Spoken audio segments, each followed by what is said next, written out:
Hello, my gentle friends. Welcome to episode 200 of Crowdfunding Countdown. We've been doing this for over 4 years, and I just want to start this episode off by saying thanks for tuning in. Thanks for continuing to tune in, and thank you to all of my patrons for all of their support.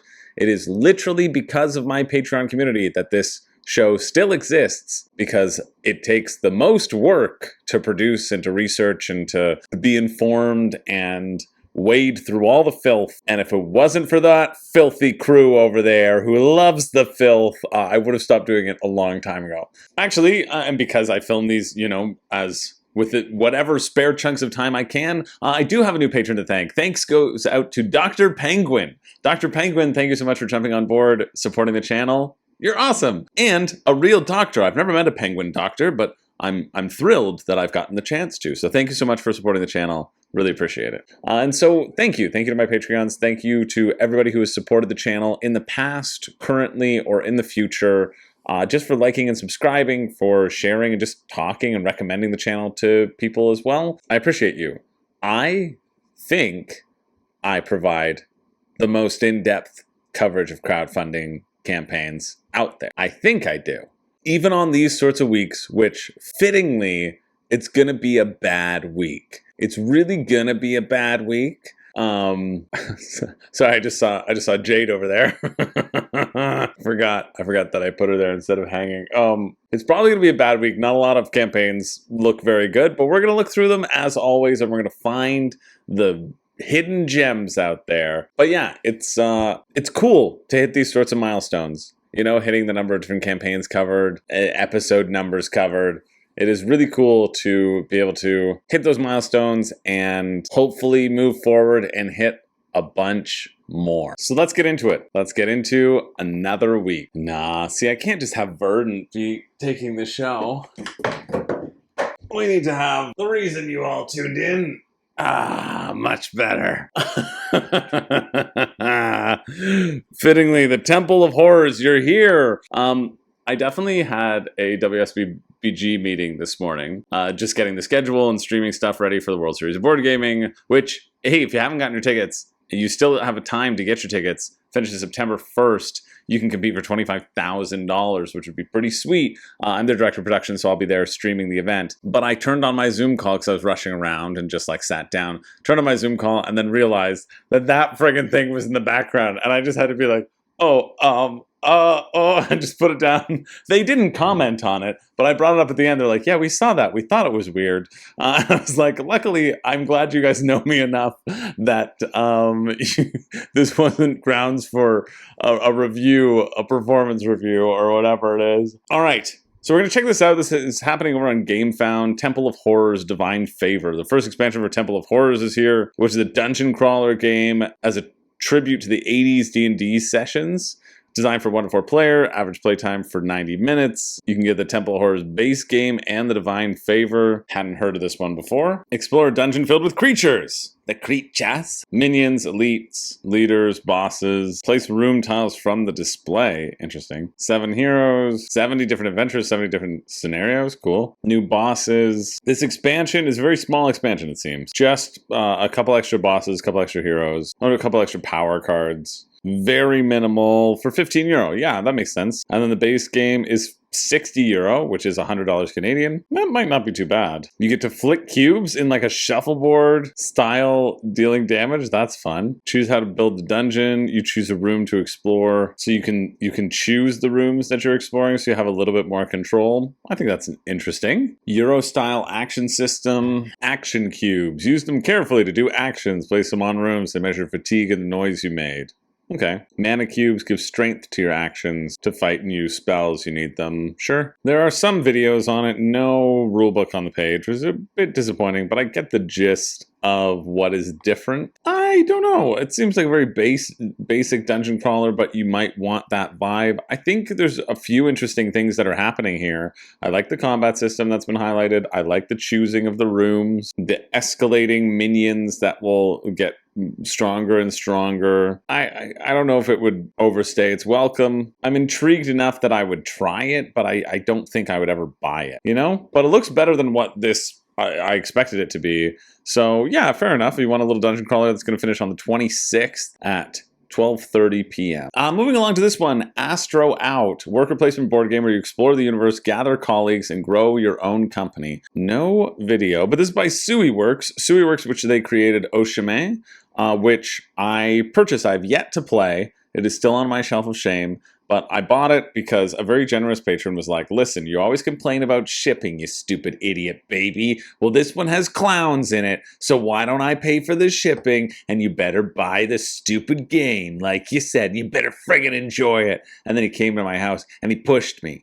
And honestly, all fair, all very fair feedback. So I'm really excited to try it, and so I'm always excited to see works from companies that I thought were worth purchasing in the past. So let's check this one out. Set on Virtus, where 4 unique species coexist and engage in space development. Seems neat. You're going to place manager tokens on action spaces to gain resources or acquire cards. You can get either area cards or character cards, and if you combine them, then you can trigger rewards. Or if you place tokens next to other people, you can create scoring opportunities. I'm intrigued. I'm pretty intrigued. All right, how to play. Oh, is there no text? Players can purchase area cards or character cards. They can also produce energy, gain coins. They travel between planets to develop them in this star system. After certain rounds, a settlement phase takes place. During the settlement phase, players compete for influence with their companies. They want to settle on the planet the best, gain greater influence, and elevate your reputation as a leading space development venture. Let's see what we can glean from the rulebook. You're trying to acquire numerous planets, become the #1 space exploration venture company. Okay, cool. Action phase, income, settlement, cleanup. Place a worker down, or play an area card or character card to your play area. Okay, gonna love this. Those are the same actions as in Everdell, or pass. Okay, some with limited placement, it'll charge you money. So you go there, you pay $6, you get 2. I'll go there, pay $2, get 1 card. Cool. Same recruit personnel, it's the same, 2 and 6. Oh, cool. And additional money for the display because it'll shift. Things will shift down. Or you can refresh the display, discard any number of cards from 1 row of your choice, then refill. Uh-oh, this looks good. This makes me want to play Oshime. A big loan system showing you getting different tokens and stuff, investing in different loans. That feels fun. Cool. Okay.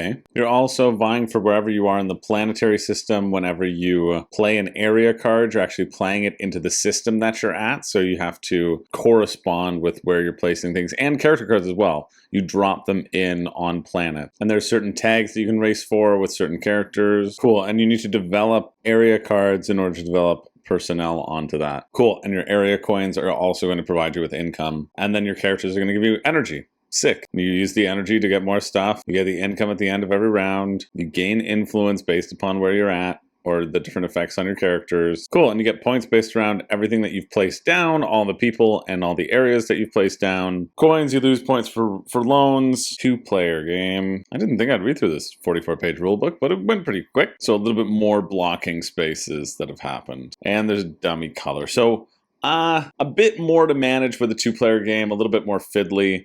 That might stop me from pulling the trigger, I think, because I'd want this to be not as fiddly. Yeah, it seems nice, though. I don't know if this does anything more than what Everdell does. You know, I relate it to Everdell because you have that similar flow of grab cards, put your worker down, play cards, right? Drop things around. But I think it looks fun. Definitely looks fun. How much are you? The base game is 68 Canadian. It's like 44 US. And then shipping to the US is 21.65. A little bit more expensive. So it'd be about $100 to get this to me. Right? $98. Yeah. Yeah, I'm not sold. I'm not as sold as I was on Oshime.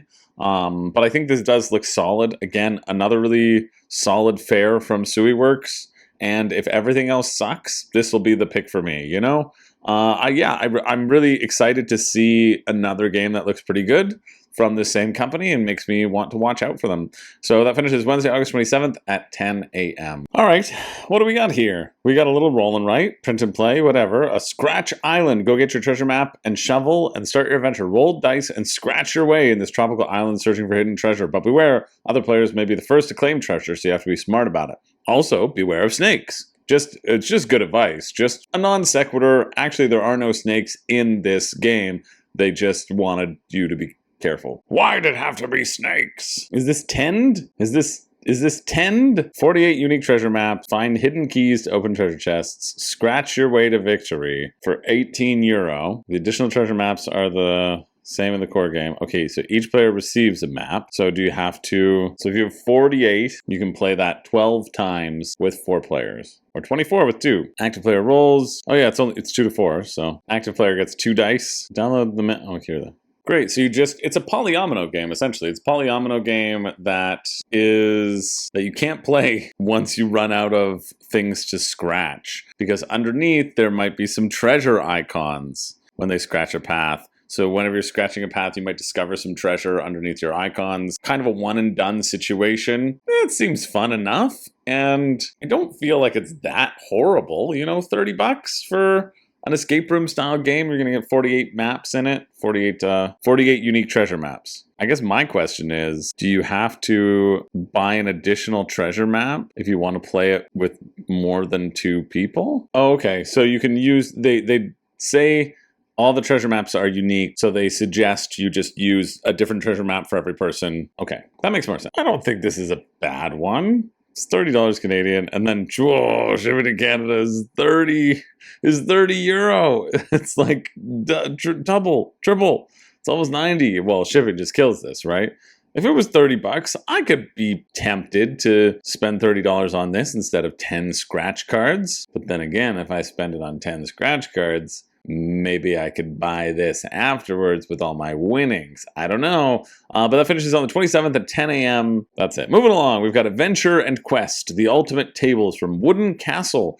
In our first campaign, we laid the foundation with the Adventure table and an optional upgrade to a larger version called Quest. Now you can get both. Another board game table campaign made in Poland. Cool that you can choose the different type of leg. I think that's great. Still going to be a $3,000 table, man, for 4 to 6 players. Yeah, definitely very expensive, but they look cool. I don't know how they will stand compared to other game tables as well. But it seems like a really nice table. If you want to try something rather than the large table players, you can check this out. They've raised 110,000 euros, so they've been doing pretty well for themselves. Wait, sorry, only 26 backers have raised 110,000 euros? I mean, I know they're expensive, but that's like average 4,000 euro, like 6,000. Are people getting the grand, or they're just adding in a crap load of add-ons to just ratchet up the price? I don't know about this. The fact is there's only 26 people who have backed, right? There's only 26 backers and it's raised that much. 26 backers has raised that much. 195 comments. Really responsive?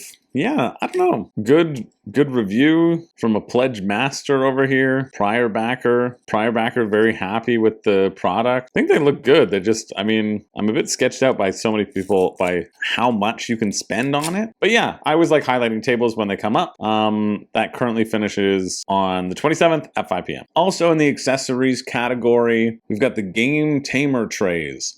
Magnetic card trays and modular holders that help save table space while keeping playing space tidy and organized. I mean, yeah, it's just a bunch of card holders with magnets on them. Looky. I don't think they look that exciting, to be honest, but they're modular card holders. They'll keep your trays aligned and you can move them together, separate them. Yeah, I guess that could be interesting. Attach them however you want, shuffling things up. They're mainly used for cards here. I don't think the tokens would be interesting for standard cards or for a mini deck. Still seem pretty expensive for me for just a few trays. I mean, 2 trays, a bundle of 2 trays is 15 euro. You could probably jerry rig something like this rather than purchase it if you really want magnetized stuff. Or for this amount, right? If you're spending 130 Canadian, then plus shipping 160, there's got to be more specific storage trays that you can use for that one game that feels really fiddly. I don't quite see much value in it myself, but hey, I always like to highlight these sorts of things. So it finishes on the 27th at 6 p.m. Okay, next up we have Ascendancy Underworld, which I think I'm going to cover another time, because I certainly don't have enough time to go into it right now to read the rulebook, and yeah, that just makes sense. I'll try to be funnier when I come back too. I swear I'll be funnier. I swear we'll get some more cameos, like from your favorite character, the Whisperer. The Whisperer will arrive right now. The Whisperer is here to shepherd in all the characters to the 200th Crowdfunding Countdown. The Whisperer loves you.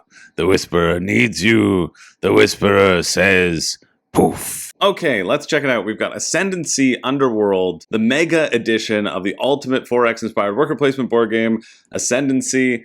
I know a bunch of people in my Discord have gotten Ascendancy. I don't know if any of them have played Ascendancy yet, but this is going to add a bunch more stuff and give you a chance to pick it up because it's been reviewed fairly well. I remember looking at Ascendancy and thought that its little moving parts seemed pretty cool. So let's check it out. If this video will load. Somebody said, honestly, I hate to say this knowing it's driving a bit of hype towards an active campaign, but if Voidfall does engine building and Euro-y goodness better than Andromeda's Edge, Ascendancy does the area control and combat better. Yeah, it's a giant kitchen sink game, tries to do a lot, and if you're not looking for a jack of all trades, you may not like the final amalgamation of all these mechanics. That's what I remember from it as well. The Automa is simple to manage. If you want more of a worker placement Euro vibe than an Ameritrash dice checking, Ascendancy is good. Abysmal insert. It's very much like a 4X light with an easy Automa to run. Played about half the scenarios so far, built as a campaign, but it's really just a bunch of different ways to play that have enough variation to be interesting. There's like a King of the Hill mode, build the best tower mode, a random mission mode, even a very cut down choose your own adventure mode.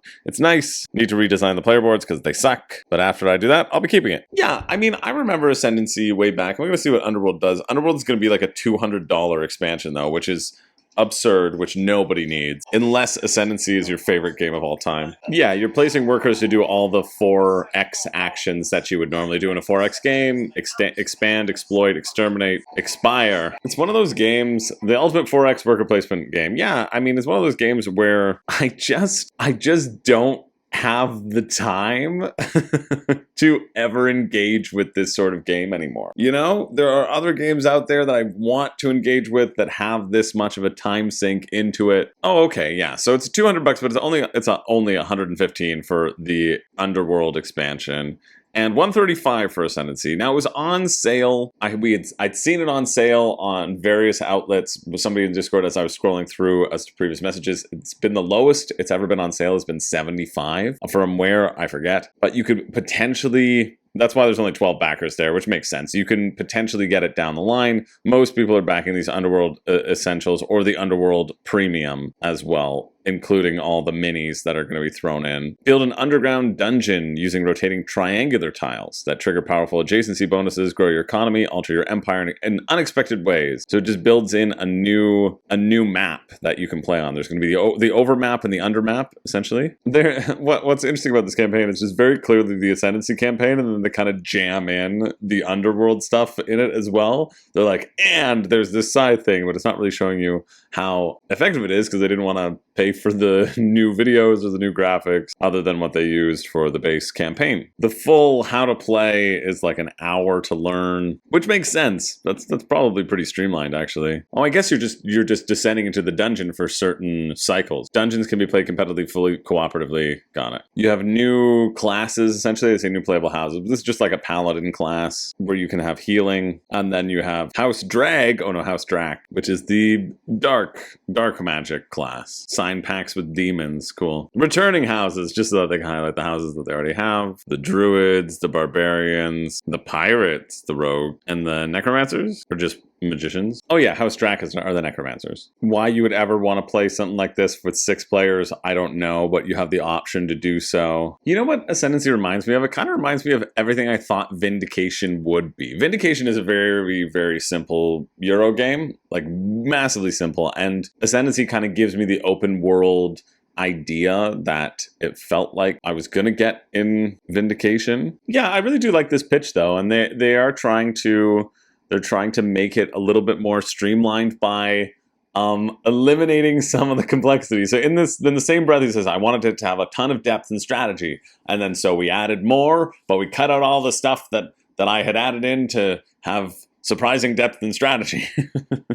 It's not quite that. I'm being facetious, but you know. Yeah, I mean, by all accounts, Ascendancy I thought looked cool. This says Underworld books are still work in progress. See, this is just the base game books, so this is stuff that we've looked at before. Last time it was on here. But if you want that 4X worker placement with a big sprawling essence, I think the base game could be a decent amount. And I think if you have the base game and you love it, you know that that's the thing that you want to be getting with Underworld. It's very interesting to see that not a lot of people are just getting the base game, because you can maybe find it, although they say that it's not going to be available in stores, so maybe it was just specific stores that pledged for it. It's exciting to see this. This one definitely is a passion project. I know that the creator has contacted me at one point in time, and I was too busy to be able to fully commit and delve into it. But I think the quality of life trays that they're going for, while some people say that they are very frustrating, I like the concept of this, of all of this, and it seems like it would be a solid option. Whether or not it's worth the price, I don't know.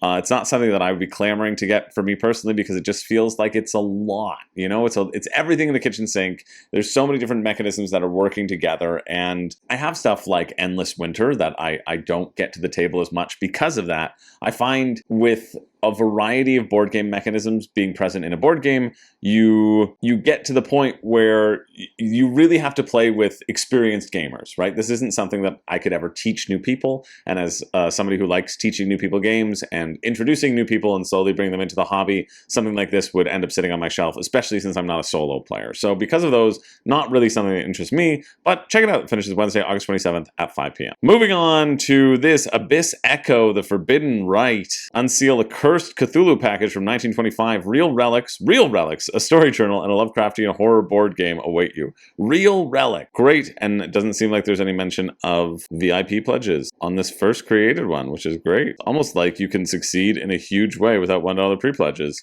I certainly hope that's the case. But yeah, let's check this one out. Okay, so this looks like escape room style game, like Time Stories-esque, where you're going to delve further and further, going through the chapters, getting different artifacts and letters that will add to the immersion of the game. You open the book and the game starts right away. That's what it says. An immersive narrative tabletop game, right? You're going to go through these 6 story books, uncovering more and more story elements as you uncover clues as to what has happened. Wow, all in is $279, $199 US. The digital edition, $55.77 Canadian. That actually feels okay. Core box, $88. $123. 4 complete chapters, all physical props, every tool you need to play from the prologue to the final ending. That's nice. Well, there's only one left at the early bird, and then it's 98 as well, so somebody must have dropped their pledge. It was once there, the university was once there, but it was erased by something ancient and forbidden. Over 3 years in the making, every item is real. Letters, photographs, artifacts, not props, but evidence. This is not a character. This is your becoming. Very cool. A really great theming behind all of this, making this feel like it stands apart. Spin the wheel, watch your sanity shift. I mean, it's just a counter. It's just how many action points you have, right? Unfold the page, step into their world. Character profiles, scratch to remember.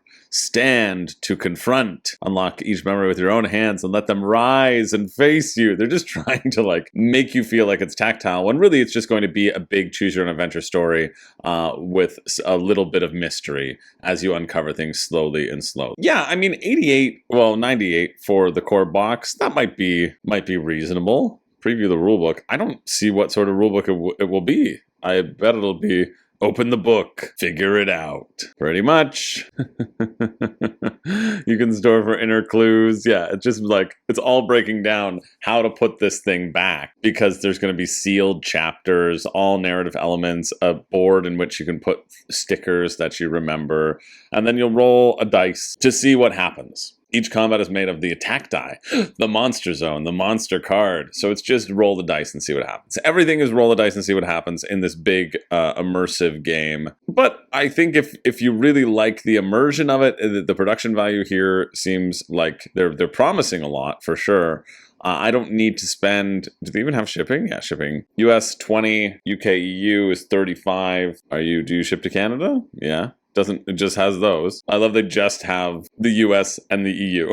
And they don't have estimated shipping for anything else. They're like, it's US and the EU. And probably other people will get it too, but you'll just have to suck it up. Yeah, I think this seems cool. Again, it seems really immersive. Again, this falls into the category, to me, as large immersive escape rooms. You know, there's going to be a lot more narrative text in this one, but essentially it'll still come down to Actually, it will be less escape rooms. I assume there will be less puzzles and more rolling a dice and seeing what happens. But if you really love Cthulhu and you want to get engaged in this story, maybe this is something for you. That finishes Thursday, August 28th at 11 a.m. Okay, moving along. What do we have here? We have Light in the Dark and the Fires of Thokaya expansion by Arcona Games. Step into the mask of a brave plague doctor in this solo dungeon crawler. Battle monstrous foes, heal the sick, and complete perilous quests to restore hope to a plague-ridden land. Darkness awaits. Will you be the light?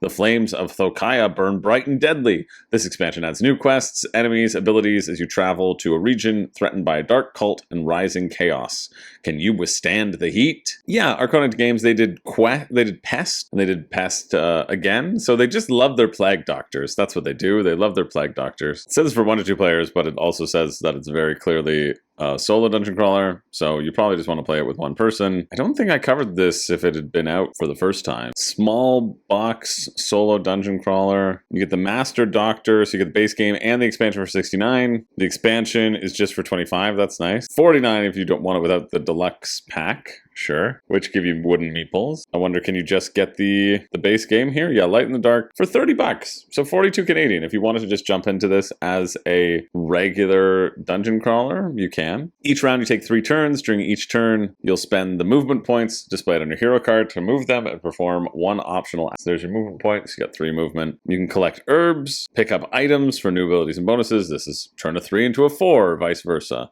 And you'll put a little, it has 2 uses on it and then it's gone, right? That makes sense. Easy to intuit. Heal villages, you spend herbs. So you're collecting herbs, running to villages and then healing them. Fighting enemies, engage in fast dice combat. And then the world strikes back. All enemies move. Combat is you roll 4 dice. 2 for you, 2 for the enemy. Add your bonuses, add your defenses. Loser takes the damage. Combat continues. So it's very simple. You want to have these things that can mitigate it, just completing these little quests. Sure, the game ends when the enemy boss is defeated or you are defeated in combat. After that, calculate the total points to see how you fared on your adventure. Yeah, that seems cute enough. And so the expansion adds new enemies, quests, items, classes, and terrain while introducing smarter enemy behavior, campaign play, and 2-player mode. Core structure remains the same. Optional actions cost a movement point, so you can do a little bit more. Healing villages now grants you coins, allowing you to buy items rather than just pick up random items. There's going to be a market of items that seems like more fun. Spend enemy tokens to craft items. Cool, that's also fun. Yeah, it seems like it's just adding a lot more depth to an already fine little solo experience.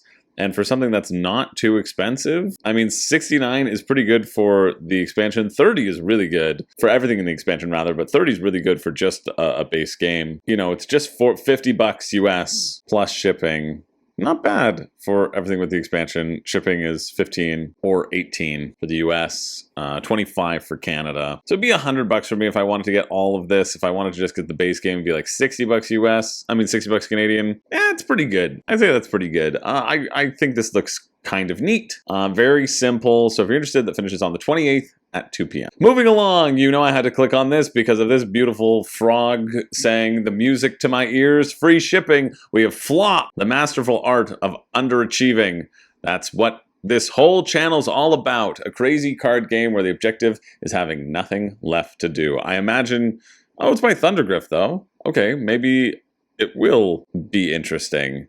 Because I thought it was going to be pretty bad. You win by doing absolutely nothing. No cards to play, no enemies to attack. Boom, you've flopped and you've won. Game starts and ends in 15 minutes for 2 players. You have 10 cards, draw 4 into your hand. Each turn you play a card or an attack with an ally. And you want to lose. That's the whole point, is that you want to die. They don't ship to Canada, but they ship to all of these countries. It would be €30, $49 Canadian. I mean, each can holds the same awesome game, but with completely different cards. I don't know. It seems more like a gimmick than a game. Can comes with 50 cards, I guess. I think having them come in soda cans is the gimmick. I think the game itself is going to be fine. You want to be activating abilities and destroying. You just want to kill yourself, right? Which a lot of these style of games make me want to do as well. I kind of expected a little bit more exciting gameplay from Thundergriff Games. I don't see this being that interesting. I think it's just they're hoping that people will pick up the can and say, this is cool, a game in a can,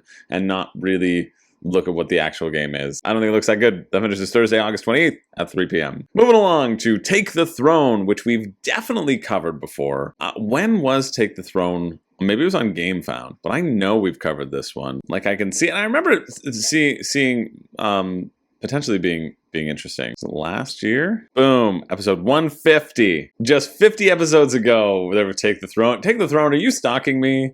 Are you just trying to? Yeah, it was on GameFound. Yeah, I remember this. It's exactly what I remember it to be. It's just a quick game of everybody wants the throne. A quick game of come sit on my chair. Combining rock, paper, scissors gameplay with the King of the Hill mechanics. Played in around 15 minutes. You battle to try to take the throne from the monarch. And so you all have the same hands, and you can play things like charge, which takes the throne, or attack, which takes the throne. But if you attack, then there's more people who attack. The king chooses who to abdicate to. And so me as the king, I'm going to say, listen, if y'all play attack, I'm giving it to Pablo over there. You're going to give it to we, yeah, of course I would give it to you, Pablo. Well, I didn't know you felt that way. I do feel that way. Oh, wise guy, you're showing the softer side. No, and it's not even because you're holding a gun to my head pretty much every episode. Hey, it's because actually I'm rather fond of you. What? Who would have guessed? I would never have guessed. Me. Yeah. I would have guessed. You guessed it?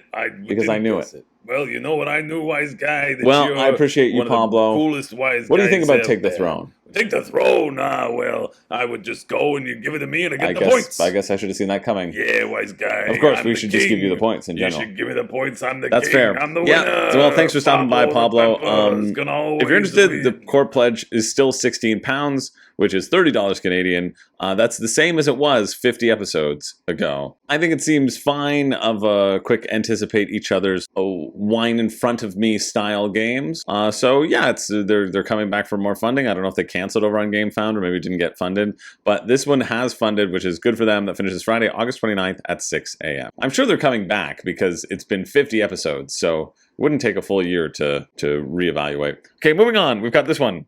Watercolor and Threehorn card games. 2 card games, 1 colorful campaign.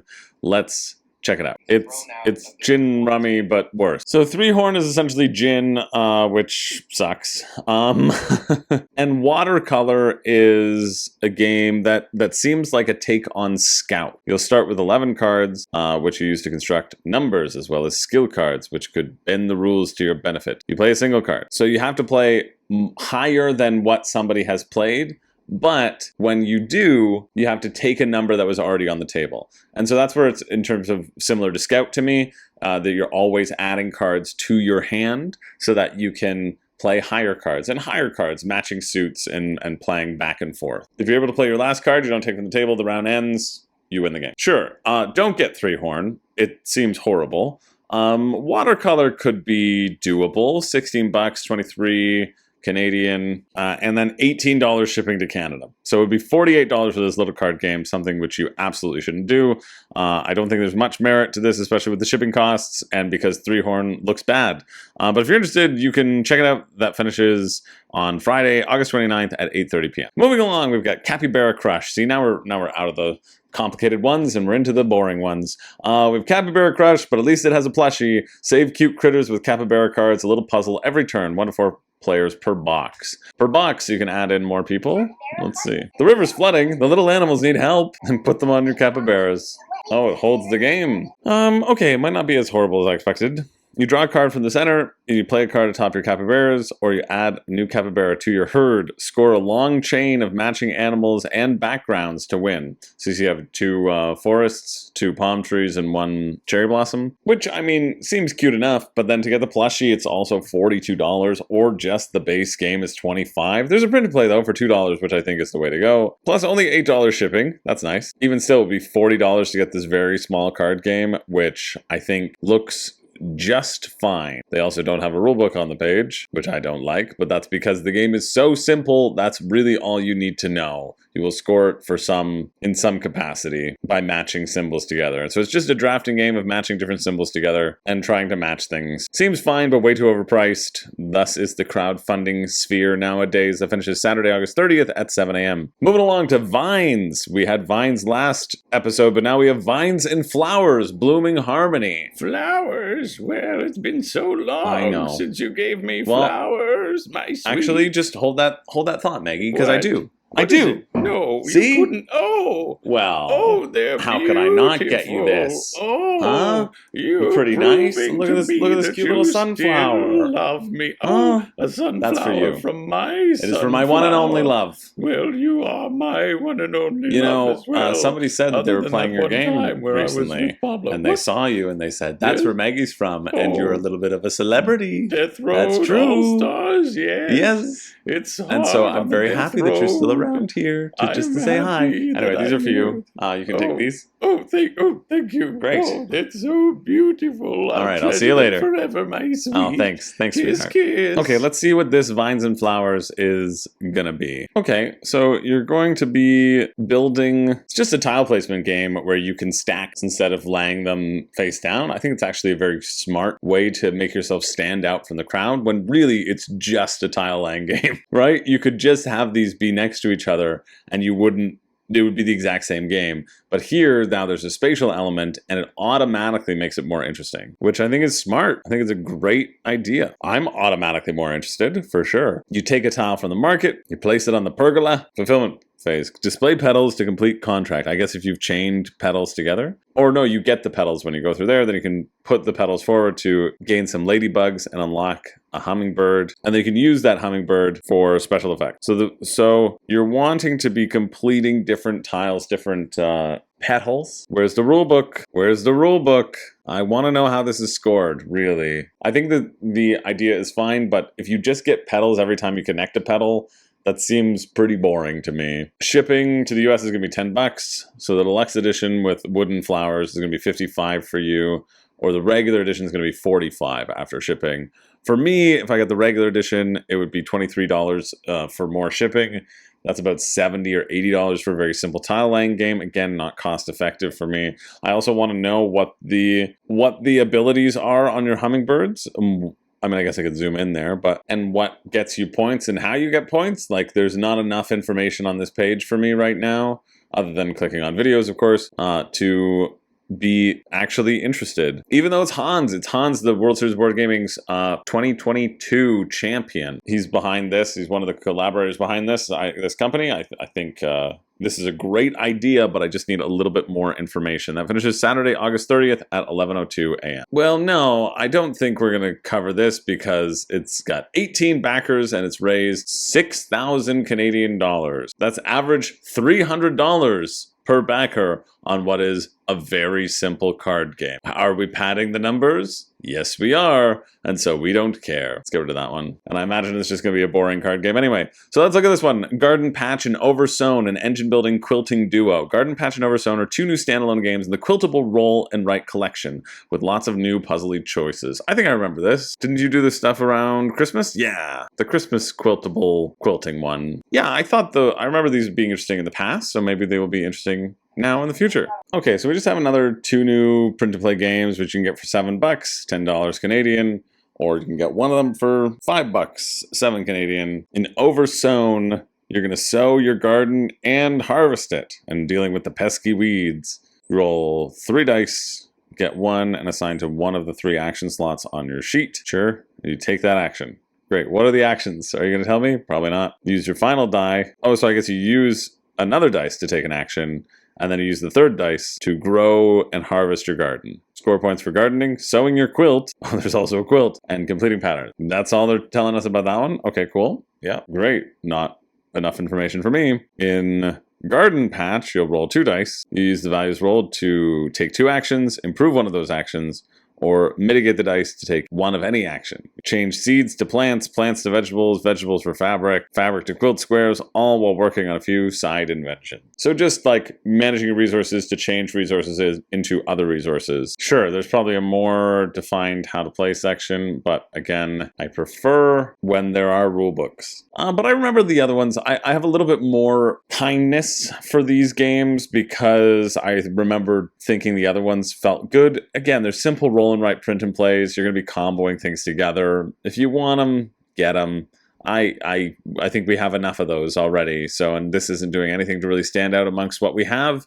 But check it out. The finish is Saturday, August 30th at 9:59 p.m. Moving along to this one, Roll to Reign, a modular fantasy board game with dynamic classes, companions, and conquest, where every path to victory is your own strategy. Okay. I don't have any faith in this one, but we're going to see. Travel a modular map. You're going to get a random class and race, and then there's just a bunch of buzzwords which don't tell us how the game is played. Okay. Events that shape the game every turn. Okay, that's the only thing we've heard that lets me know what's going to happen. There's going to be a bunch of random events. Tier gets the same game, but there's just different things where you can name things in the game if you wanted to, but it's going to be $90 or 126 Canadian for this deep strategy meets adventure. I don't see it. Unfortunately, this doesn't look good. It looks fine, but I think compared to any modern adventure game, this feels very dated and like something that could have come out 20 years ago and maybe been relevant. Which is sad, you know, for all the work that these people put in. But when they say things like strategic depth, and most of that revolves around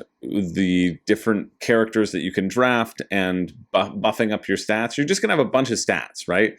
So you're going to have a bunch of stats, you're going to move around the map, and you're going to try to complete these quests or fight people for taking over their strongholds. That's one of the win conditions. There's 5 ways to win. Essentially, 3 of them are just like a time clock. Eventually, somebody's going to get this much gold, so they win, so that the game stops, right? There's going to be a random event that happens at the end of every turn, so there's always going to be those zany elements, which sometimes are fun, sometimes are not, but it's not something that I would really, again, put into the strategic depth category. Every other player has died to other players 6 times, just murdering each other over and over and over. There's a lot of direct conflict here. The battles are very simple. It's rolling dice and being buffed by different stats. The initiative even feels like it benefits whoever's in first. It just doesn't look good. I don't know what more to tell you. It looks completely fine. If you want to check it out, the finish is Sunday, August 31st at 8:58 a.m. I'm happy for them that they have enough people to create it. I'm sure it's a labor of love. They can say, hey, I made this game, but unfortunately, it just doesn't look good at all, which is why nobody's backed it. Who would have guessed that? We're not covering this. I mean, I just had to click on it because it's a strategy trading card game, and the only reason why it exists is because they wanted to put sexy anime girl art on the cards and hope that that would encourage you to purchase this as a trading card game. The Reserve Zone is Maiden Frontline's most strategic and suspenseful system. I don't know. I can't really think. I don't know many people who would get much benefit from this game. Oh, did you say trading card game? Oh, I want to taste it. Yeah, it's a trading card game. Yeah, trading card. You can spend lots of money on those. Really? But I don't think I want this one.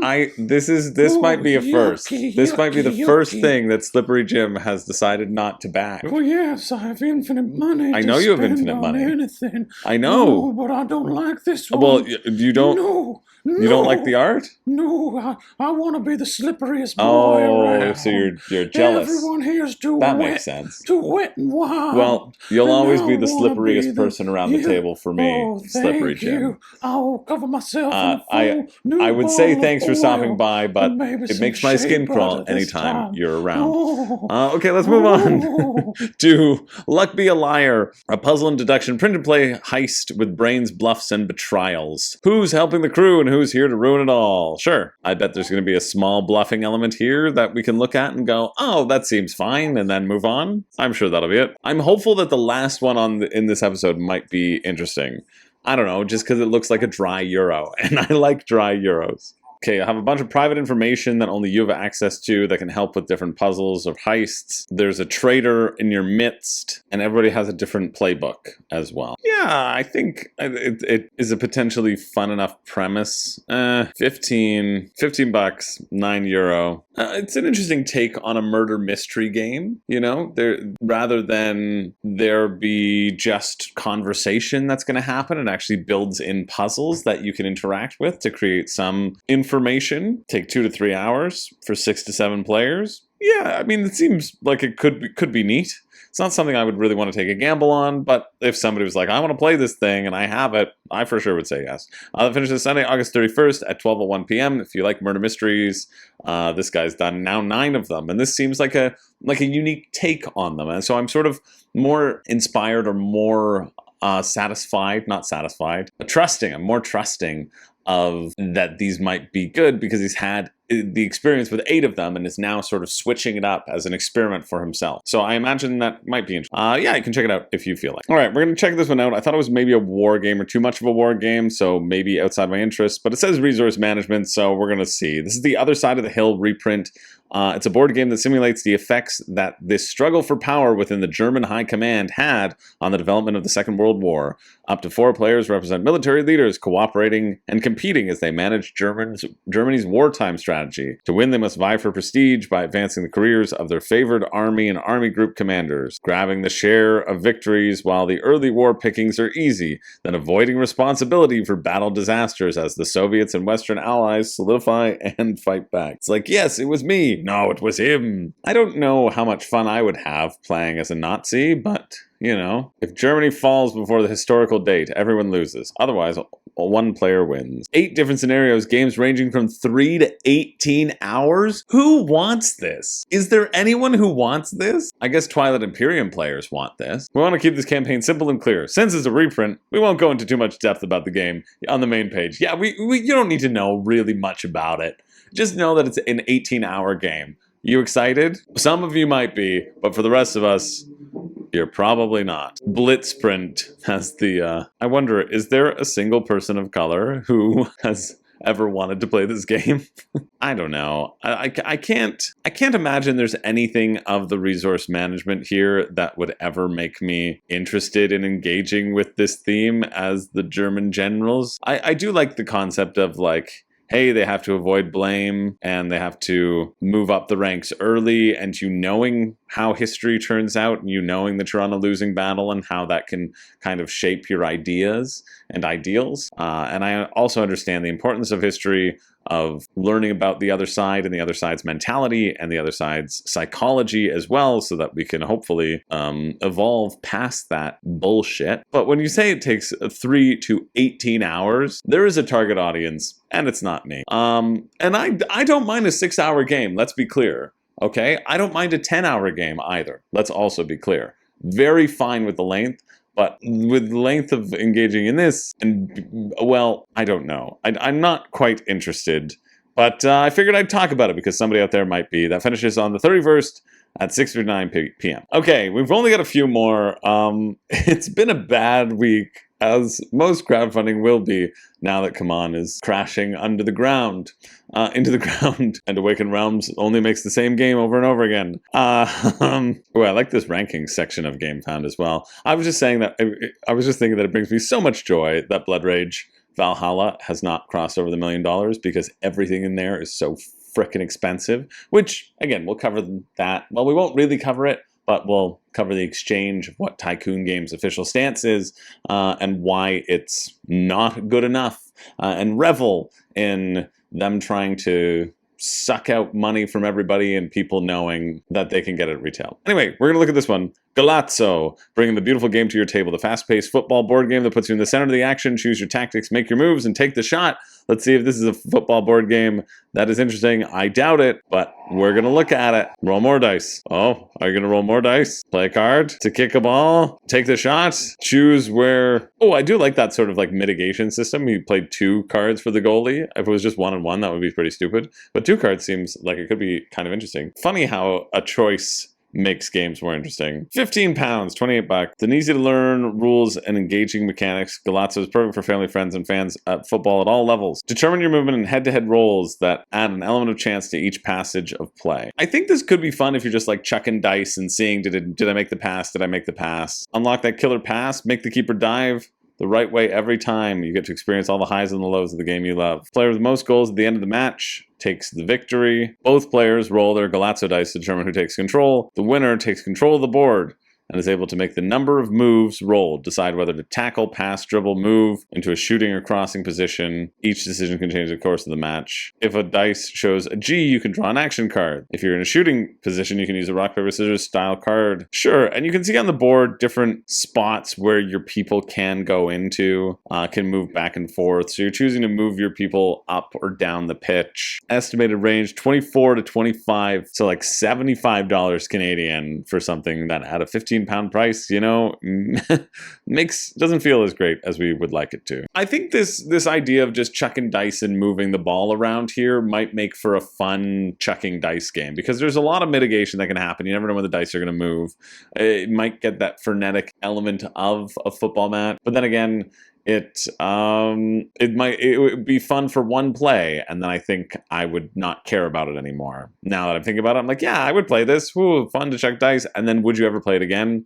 Probably not. So realistically, it's not something that you should get, especially if you're only going to play it for one go around. But if you are interested, that finishes Monday, September 1st at 3 p.m. Okie dokie, we've got this, which is called Cute Animals on Ice, a party game of drawing destruction. A super art fight sequel game to Cute Animals on Fire. This is Cute Animals on Ice, a drawing-based party game for artists and funny people of all skill levels. I don't remember Super Art Fight. 2019, Cute Animals on Fire. Okay, that's why I don't know it. Okay, so essentially these are just prompts that you are going to draw funny things. It's not a funny card game. It's a funny prompt game where there will be a bunch of these different cute drawings, and then you will get a prompt and you'll have to draw that thing in front of you.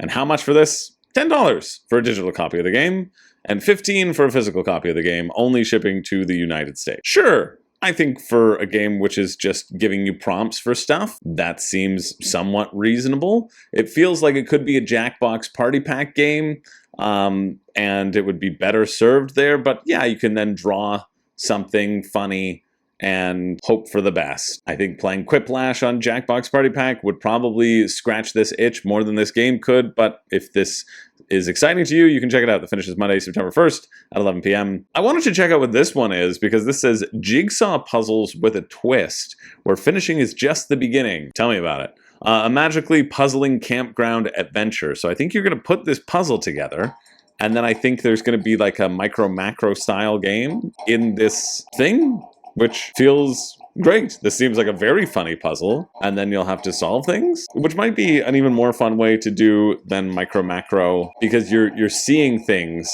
as you go through. Then you open an envelope, you find all the riddles, you solve the riddles, locate the answers, and unlock your score. It's very much like micro-macro. Vizzles, it's early bird-ish, delivers around March 26th, and it's $38 Canadian. I don't know how much a 1,000-piece puzzle is normally. 20? 30? So 38 maybe might be reasonable, and having some puzzles there. Shipping for the first puzzle is 11 US. This is just everywhere. So 19 Australian, we'll go with 19 Australian. So to get one of these would be about $55 for a puzzle, but I like that they're adding in an additional little riddle element. I think it's a cute idea. If you like puzzles, maybe you want to check this one out. That finishes on Tuesday, September 2nd at 9:59 a.m. And then finally, this is the one that it's not going to be good. It's really not. But look how dry this looks. Come on.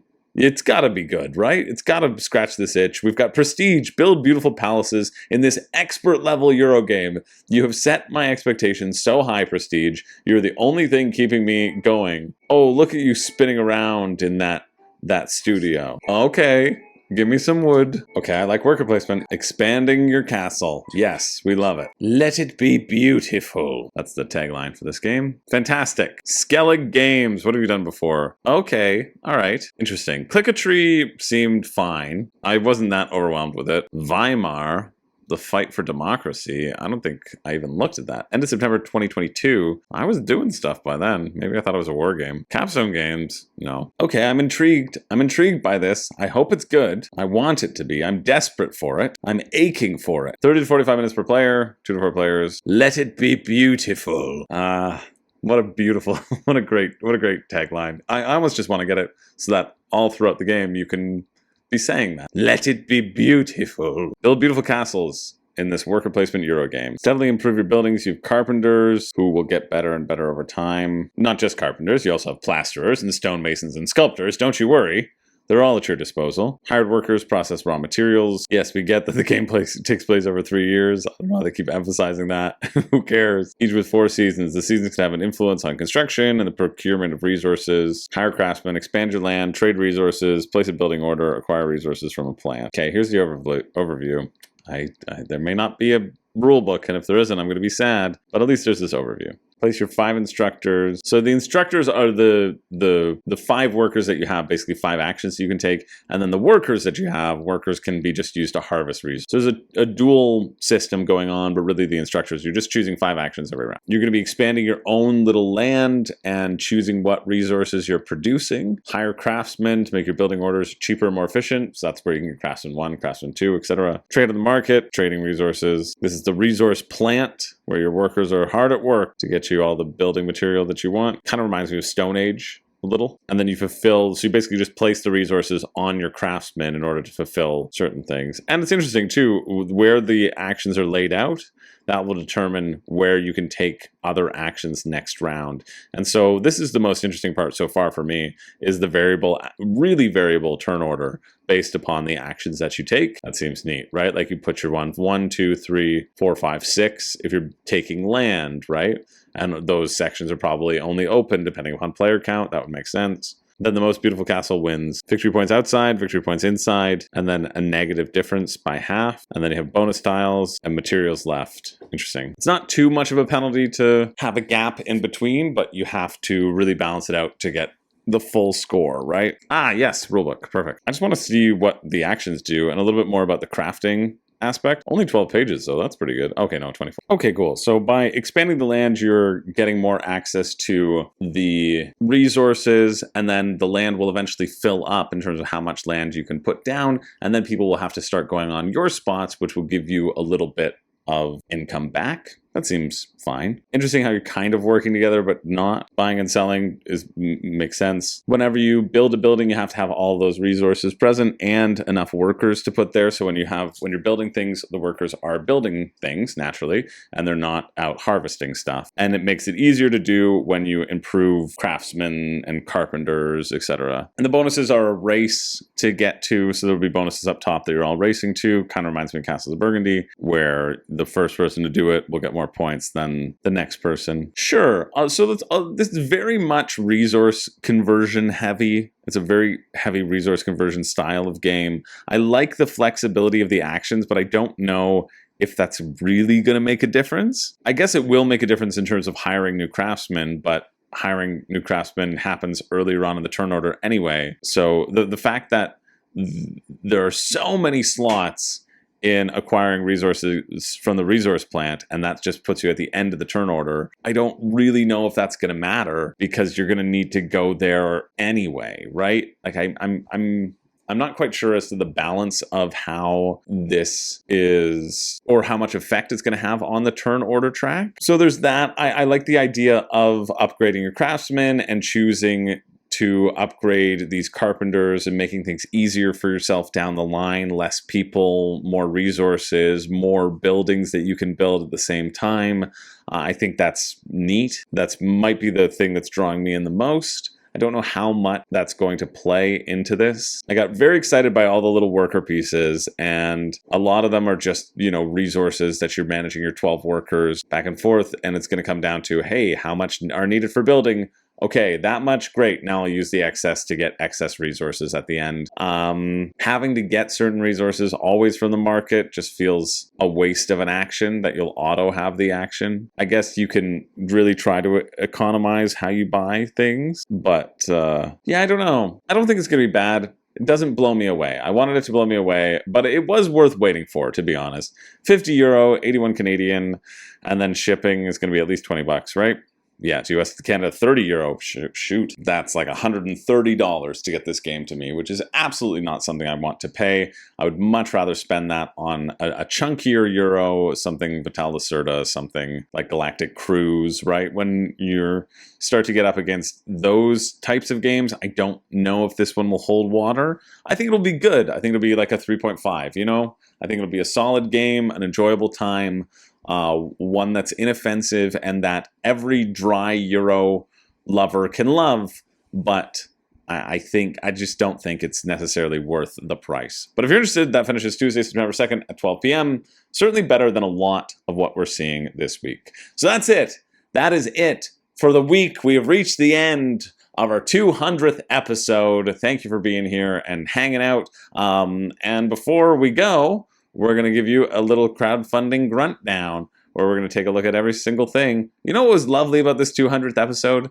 No $1 pre-pledges. I thought that was so lovely. So let us celebrate by not caring about most of these games. Meh. Table. Unnecessary. Yeah, maybe. Meh. No. Meh. And absolutely not. Absolutely not. No. Meh. No. Yucky. Maybe. No. Yeah. And yeah, that's tough. That is a tough fare. A lot of games are just in that sort of middling ground. Again, not a horrible crop of games by any means. It's just that we don't really care about them. You know, we really just don't care a lot about them. What do you think, Jade? Why do you never answer, Jade? Classic Jade. Yeah, okay, there is going to be a pick for me. I think the pick for me, like I said earlier, is Astro Out. I think it's going to have the familiarities of Everdell in here, but without all the benefits of Everdell. I still think it could be interesting. I like the potential that it's giving, but again, I don't think it's going to be as satisfying as other things that exist, like Everdell. But it is, for me, the best of the bunch. And again, no pick for you. The pick for you is to go to your store and get yourself a little treat. What's that game that you wanted to buy that's at retail right now that you haven't bought yet? And so go into your backlog of crowdfunding campaigns, cancel something, and go to the store and use that money that you just got returned to you from a poor financial decision to get yourself a game that you will actually enjoy and get to play within the next week. How about that? That's my pick for you. That's my pick for you. Play the things you have. And remember that there's a lot of stuff that we can get at retail. I'd like to be mushier. I'd like to do something fun here, but you know what? I have to go do my show, but I'm super appreciative of you all hanging out with me. If you have seen every episode of Crowdfunding Countdown, that is 200 episodes. That is over 4 years of crowdfunding campaign. That is how many, what's the number that we're at? From last week's number, and then we did what, 20 this year, this time around, so we can add 20 to it. That's 3,179 games. So we're almost at 3,200 games. It's pretty cool to have gotten to check out all those games, to hopefully have found some gems to put into your collection.